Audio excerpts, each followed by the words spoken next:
Kinshasa serait-elle sous pression face aux opposants plus virulents que jamais et une communauté internationale très attentive? Suivez cette analyse de la rédaction avec Adam Chemissi. Le calendrier électoral divise la nation. Sciée en deux, la RDC est départagée autour de cette épineuse question. L'opposition qui fulmine de colère d'un côté, disant que l'abbé Malou Malou a perdu la tête en publiant un tel calendrier. De l'autre bord, la majorité qui plie les poings devant la communauté internationale en disant « nos querelles internes ne vous regardent pas ».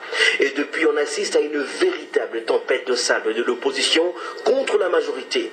Les opposants congolais qui ne désirent qu'une chose, bouffer tout cru l'abbé président avec ou sans sa soutane, promettent de bloquer la machine électorale. Si Malou Malou, soutenu par la majorité, s'entête à garder dans sa mallette le calendrier qu'il vient de publier. Pour une des rares fois, l'opposition est allée très loin en proposant son propre calendrier à Malou Malou. Une façon de lui dire, voilà la copie corrigée de ton fameux calendrier, monsieur l'abbé. L'opposition a été incontestablement dopée par l'intervention sur ce dossier de la communauté internationale.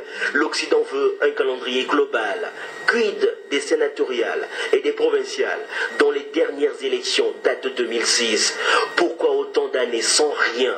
Voilà des arguments face auxquels la majorité tousse plusieurs fois avant de se débrouiller, fait savoir un diplomate.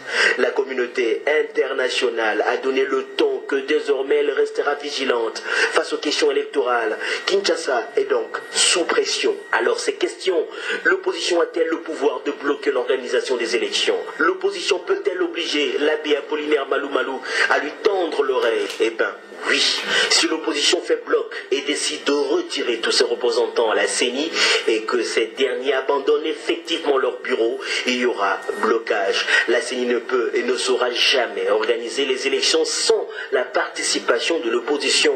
Ce sera malsain et mal vu de l'extérieur, surtout que la communauté internationale est déjà rangée du côté des opposants.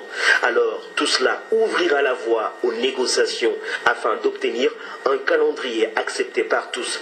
Cette question qui paraît simple ne l'est pas en réalité. On va vers un blocage. Pour l'heure, Malou Malou ne veut pas reculer d'un pas. Cependant, devant cet ouragan, bientôt ces pas rapides deviendront lents pour ensuite s'arrêter net. Car les bonnes élections ne peuvent qu'avoir lieu dans un climat politique et social